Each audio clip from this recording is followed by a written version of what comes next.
హరి ఓం. అందరికీ నమస్కారం.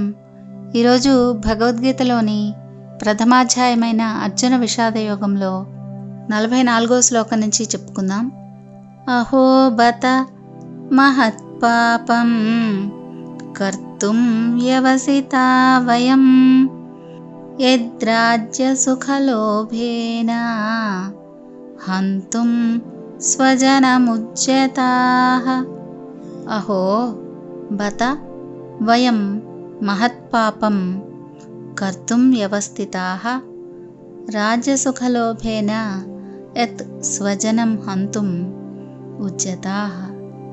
అంటే ఆహా, ఏమి చిత్రము! ఘోరమైన పాపకర్మల్ని చేయడానికి మేము సిద్ధపడుతున్నాం.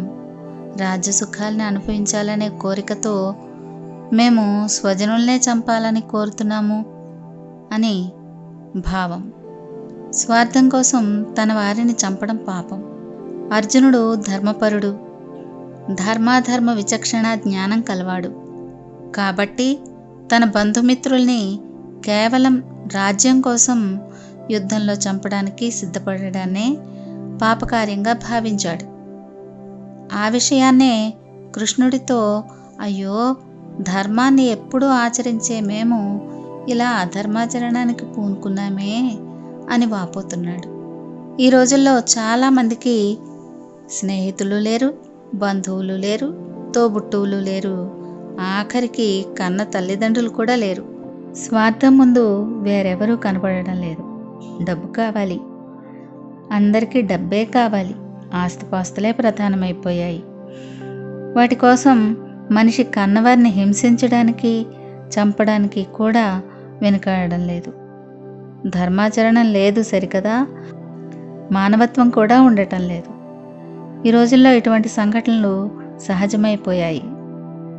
మనిషి డబ్బు కోసం లేదా ఆస్తి కోసం ఎంతకైనా దిగజారుతున్నాడు. కానీ మనిషి కన్నవారి పట్ల భక్తి గౌరవాలు, బంధుప్రీతి, ఇతరుల పట్ల స్నేహం కలిగి ఉండాలి. సమాజం పట్ల బాధ్యత, తోటి ప్రాణుల పట్ల భూతదయ కలిగి ఉండాలి. అది ధర్మం. ఆ ధర్మాన్ని కలిగి ఉండడానికే అర్జునుడు తాపత్రయపడుతున్నాడు. ఇంకా 45వ శ్లోకం. ఏది మామ ప్రతీకారం అశస్త్రం శస్త్రపాణయః ధార్తరాష్ట్ర రణే హన్యుః తన్మే క్షేమతరం భవేత్. యది అప్రతీకారం అశస్త్రం మాం రణే శస్త్రపాణయః ధార్తరాష్ట్రాః హన్యుః తత్ మే క్షేమకరం భవేత్.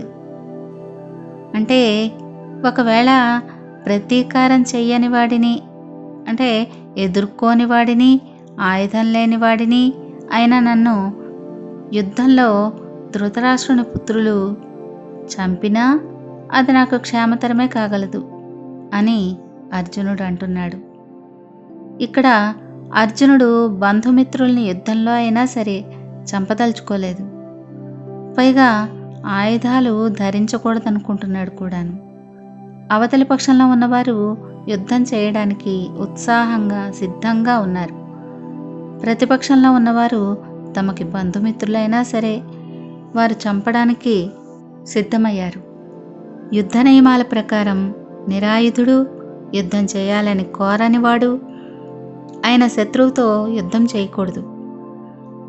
కానీ ఇక్కడ అర్జునుడికి అవతలి పక్షంలో ఉన్నవారు అధర్మపరులు, కుత్సితులు, కుట్రపూరిత మనస్తత్వం కలవారు, దుర్మార్గులు, దుష్టులు, కపటులును. అందుకే యుద్ధం రాకముందే ధర్మపరులైన పాండవుల్ని చంపాలని ఎన్నోసార్లు కుట్రలు చేశారు. మోసంతో వారి ఐశ్వర్యాన్ని లాక్కుని వారిని అవమానించారు. యుద్ధం రాకుండానే ఇన్ని చేసిన వారు ఇంకా యుద్ధంలో ప్రతిపక్షంలో ఉన్నవారిని నిరాయుధులుగా దొరికితే చంపకుండా ఉంటారా? దుష్ట కౌరవుల సంగతి అర్జునుడికి తెలుసు. అందుకే వారు యుద్ధంలో నిరాయుధుడిగా ఉన్న నన్ను చంపినా పర్వాలేదన్నాడు. ఇంకా ఏమిటంటే అలా చంపడం నాకు క్షేమతరమే అన్నాడు. ఎందుకంటే బంధుమిత్రుల్ని యుద్ధరంగంలో అయినా సరే చంపడం అధర్మమని అర్జునుడి భావన. కౌరవులు నిరాయుధుడిగా ఉన్నా సరే తనని చంపితే అధర్మ కార్యాచరణ చేయకుండా నివారించినట్లే అవుతుంది కదా అని అర్జునుడి భావన. ఆ విధంగా అధర్మాచరణం నుంచి తాను రక్షింపబడవచ్చునని అర్జునుడు భావించాడు. అర్జునుడు ఎంతైనా ధర్మరాజు తమ్ముడు కదా, అందుకనే ధర్మాన్ని ఆచరించాలి అని అర్జునుడి మనసు తహతహలాడుతోంది. చూడండి, అర్జునుడు ఎంతటి ధర్మబుద్ధి కలవాడో, ఎంతటి సున్నితమైన హృదయం కలవాడో. బంధుమిత్రులు ఎటువంటి వారైనా సరే, తాను చంపబడినా సరే వారు రక్షింపబడాలనుకుంటున్నాడు. ఇలాంటి సున్నితమైన మనసు కలవారు చాలా అరుదుగా ఉంటారు. ఇంకా తర్వాత శ్లోకం. సంజయ ఉవాచ ఏవముక్త్వార్జునః సంఖ్యే రథోపస్థ ఉపావిశత్ విసృజ్య సశరం చాపం శోకసంవిఘ్నమానసః. సంఖ్యే ఏవం ఉక్త్వా అర్జునః సంవిఘ్నమానసః శోకః సశరం చాపం విసృజ్య రథం ఉపస్థ ఉపావిశత్. అంటే సంజయుడు ఇలా పలికాడు.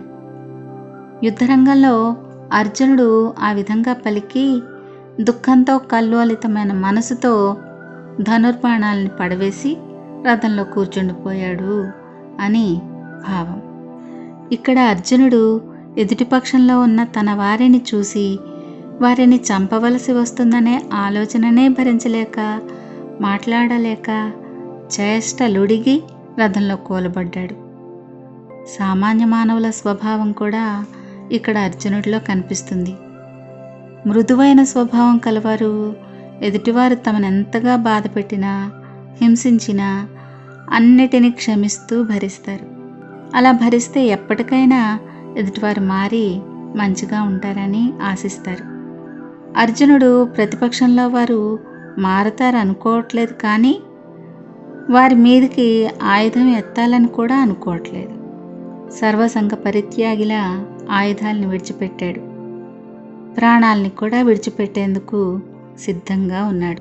సర్వసంగ పరిత్యాగులైన వారు ఆత్మజ్ఞానం పొందడానికి అర్హులు కదా. ఇటువంటి మానసిక స్థితిలో ఉన్న అర్జునుడికి కృష్ణుడు ఏమి చెప్పి అధర్మంపై యుద్ధం చేయడానికి సిద్ధం చేశాడో తర్వాతి భాగంలో చెప్పుకుందాం. ఇక్కడితో భగవద్గీతలో ప్రథమాధ్యాయమైన అర్జున విషాదయోగం అనబడే కురుక్షేత్ర యుద్ధరంగంలో సైనిక పరిశీలనం అనే భాగం సమాప్తమైంది. హరి ఓం.